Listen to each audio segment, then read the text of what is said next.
समय के साथ बढ़ते घरेलू विवाद, आपसी मतभेद, कार्य की व्यस्तता, दूसरों से आगे निकलने की होड़, अपने मनोनुकूल कार्य का ना होना, दफ्तर में अपने से ऊपर बैठे अधिकारी द्वारा तिरस्कृत किया जाना, बढ़ते तनाव व गलत संगत की वजह से किसी नशे के आदी हो जाना, बदलते समय के अनुरूप अपनी सोच को ना बदलना, लंबे समय से किसी बीमारी से पीड़ित रहना तथा सबसे महत्वपूर्ण कारण अपने अंदर की प्रतिभा तथा क्षमता को नज़रअंदाज कर अपने आप को दूसरों से हीन समझना डिप्रेशन के मुख्य कारणों में से एक है। बड़े तो बड़े, बच्चे तथा युवा भी तेजी से इस रोग का शिकार हो रहे हैं। पढ़ाई का अत्यधिक बोझ, घर पर होमवर्क की टेंशन, माता पिता द्वारा बच्चे को स्कूल में कम अंक मिलने पर डांटना, बच्चों को अपनी रुचि अनुरूप कार्य करने से रोकना आदि मुख्य कारण हैं। कारण अनेक पर बीमारी एक, यानी मनोअवसाद।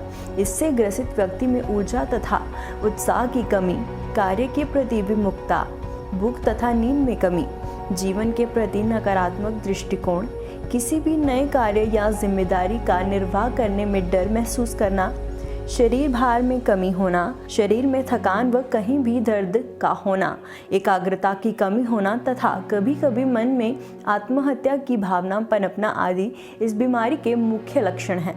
कई बार शारीरिक लक्षण मानसिक लक्षणों की अपेक्षा ज़्यादा प्रबल होते हैं। आधुनिक शास्त्र डिप्रेशन का कारण मस्तिष्क में सीरोटोनिन, नॉर एड्रेनलिन तथा डोपामिन आदि न्यूरोट्रांसमीटर की कमी मानता है। अतः इन्हीं न्यूरोट्रांसमीटर की सामान्य मात्रा को बनाए रखने वाली औषधियाँ जैसे ट्राइसाइक्लिक वर्ग या स्पेसिफिक सेरोटोनिन रीअपटेक इनहिबिटर वर्ग की दवाइयाँ मुख्य रूप से दी जाती हैं। इनके अपने फायदे व नुकसान हैं। जहाँ तक आयुर्वेद दृष्टिकोण की बात है, डिप्रेशन मुख्य रूप से वात दोष की अधिकता से होने वाला रोग है। इसके लिए शास्त्र में विभिन्न चिकित्सा विकल्प उपलब्ध हैं, जो प्रभावी होने के साथ साथ पूर्णतः हानि रहित होते हैं। औषधियों के अंतर्गत ऐंद्री, शंकुपुष्पी, वचा, जटामासी, सर्पगंधा, तगर, अश्वगंधा, अभ्रक, भस्म, सार्वस्वतारिष्ट, भ्रामीकृत, सार्वस्वस्त चूर्ण, बृहतबाण, चिंतामणि रस आदि प्रमुख हैं। इसके अलावा शिरोधारा व नस्य का भी विधान है, जिसके अंतर्गत औषधि क्वाथ को सिर पर तथा नासा में क्रमश डाला जाता है। साथ ही साथ मरीज से निम्न बातों का भी पालन कराएं।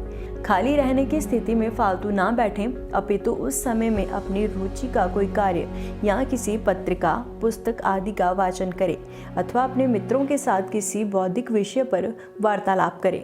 सामने वाले व्यक्ति की जो बात अच्छी ना लगे उसे नज़रअंदाज कर दें। रोज प्रातःकाल अनुलोम विलोम, प्राणायाम तथा ईश्वर का ध्यान करें। अपनी गलतियों पर दुख करने की बजाय आगे से वे ना हो, इसके लिए कटिबद्ध रहें। यह मानकर चलें कि विषम परिस्थितियां जीवन का अभिन्न अंग है।